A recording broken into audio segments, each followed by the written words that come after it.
Greetings. Welcome to Biography. Life magazine, the week of June 25th, 1969. One of the big stories, the class of '69. The college seniors who continued their protests of Vietnam, racism, and the establishment right through graduation ceremonies. Among the seniors featured in the article, the student president of Wellesley College, Hillary Rodham.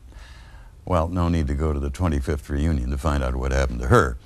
As the most controversial First Lady since Eleanor Roosevelt, Hillary Rodham Clinton has been criticized as much as she's been praised. She wields enormous power, more power than her critics feel she's entitled to. And even if she hadn't become First Lady, the achievements of Hillary Rodham Clinton would still classify her as one of the most important and influential women in America. When I knew her as a young teenager, she was already a leader. She has been political since she was a tiny tot. People either want to see her as, sort of a combination of Joan of Arc, Eleanor Roosevelt, and Betty Crocker, or they want to see her as, the dark angel. Hillary believes that 12-year-olds should have the right to sue their parents. I think in every pore of her body, every cell of her being, there was a purpose in life, and that was to make life better for other people. She's clearly a very dominant, willful person who is going to have a major impact. I'd rather have that impact out in the open. It's the same kind of an attack that was brought forward when Eleanor Roosevelt was speaking up for civil rights, and we really feel strongly that we've got to stand with Hillary Clinton. She was voted most likely to succeed our senior year. I think that was a fairly good pick.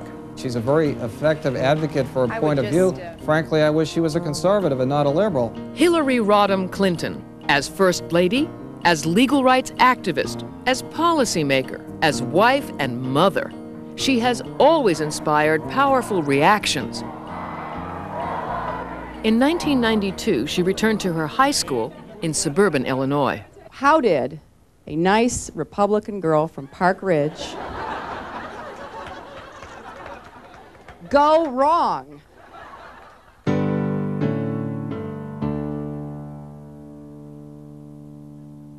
Hillary Diane Rodham, well known for her liberal leanings, did indeed start out as a Republican.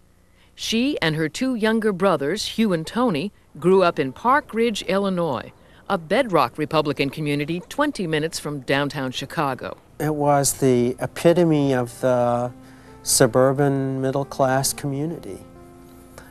And politically conservative, religion was very important, and everybody belonged to a church. Hillary's parents, Hugh Rodham and Dorothy Howell, met when Hugh was a salesman at the Columbia Lace Company in Chicago. Dorothy was a secretary. They married in 1942. The Rodhams' first contribution to the post-war baby boom was Hillary, born October 26, 1947, at Chicago's Edgewater Hospital. Dorothy chose the name Hillary for her 8-pound, 8-ounce baby because she said it was a strong name, which suited either a boy or a girl. For the first 3 years, Hillary lived in downtown Chicago, but when her brother Hugh was born in 1950, the Rodham family fled the city for the suburbs. There were trains that would roll through the Park Ridge station, and the men would get off the train with their newspaper under their arm and their hat. Everybody had a hat. Yeah, I don't think you could ride the train unless you had a hat. It was an almost mythical place to grow up for me. My dad always had a rule. He said 5 days below zero we could go skating on the river. And that was a big event. They'd put a big bonfire together, and the adults would cook some hot buttered rum, and we'd have cocoa with marshmallows and spend a day out on the ice on the river and sledding and skating, and it was a lot of fun. Park Ridge was the American dream for Hillary's father, who got through Penn State on a football scholarship. Descended from Welsh coal miners, Hugh Rodham was steadfastly conservative in his politics, his affections, and his spending. He was notoriously tight with the dollar. He made you explain why you needed any of this extra money. And the work ethic was very much present in his life. He had worked very hard for what he had, and he believed this was part of growing up, was to learn to appreciate the squeak of a dollar. Nor did he believe in paying, what he said, childhood extortion money, which he meant allowances. No, we never got an allowance. He was, I think, the inventor of tough love. Dorothy Rodham encouraged Hillary's passion for learning. She had a very high value on education, and and I'm not talking about possessing a degree. I mean, she put a premium on learning. Rick Ricketts had been a friend of Hillary's since 4th grade. He was also her first date. She asked him to a girls' choice dance. We used to sit on the fence in front of our house and argue about just anything. At Maine South High School, Hillary was involved in everything. She was a student council chair, a national merit finalist, a member of the Service Society. She even raised money to erase graffiti on a school wall. For a spoof in the school paper, she imagined herself a lawyer and said her ambition was to marry a senator and settle down in Georgetown. She was one of those kids you either loved or hated. She was so good at everything. I think she's always had a keen sense of who she is and where she's going. And I can remember when we were in junior high, if you wanted to be nasty about someone, you could say this person was conceited, and whatever that meant at that time. But it was the ultimate put down. And what I think they took as conceit in Hillary was just a sense of confidence. Minister Don Jones's mission was to expose Hillary and his Methodist youth group to the world outside the sheltered security of Park Ridge. The kids called it the University of Life. It was exactly April 15th, 1962, Martin Luther King came to Chicago and was to preach at the Sunday Evening Club. It's an institution in Chicago where they invite famous preachers in to preach at Orchestra Hall in Chicago.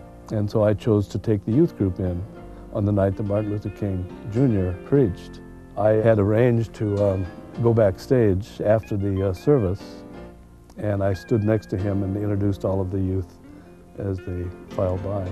And Hillary was 14, 15, and 16 years old in those years, and was later then to be shaped by all of the exploding, erupting forces of the late 60s. Though the liberal seeds had been planted, Hillary remained a conservative like her father, campaigning as a Goldwater girl in '64. But in the fall of 1965, she ventured east to attend Wellesley College. There, those liberal seeds would take root.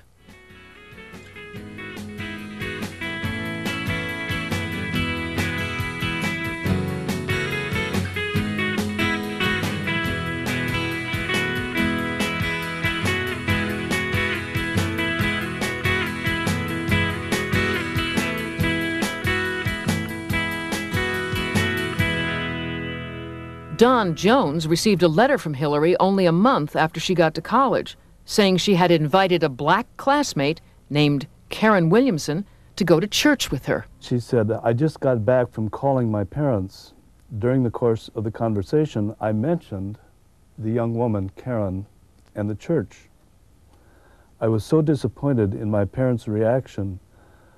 My attitudes towards many things have changed in just 3 weeks.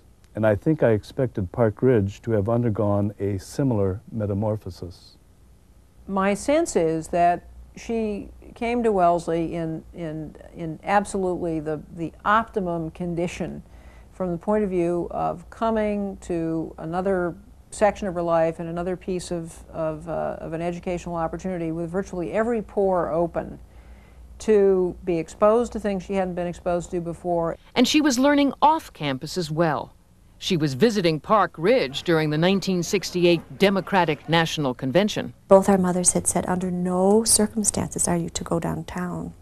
So of course, I got the car, and where did we go? Downtown. And went down and saw this melee, you know, in Grant Park. People throwing things out of the Hilton Hotel.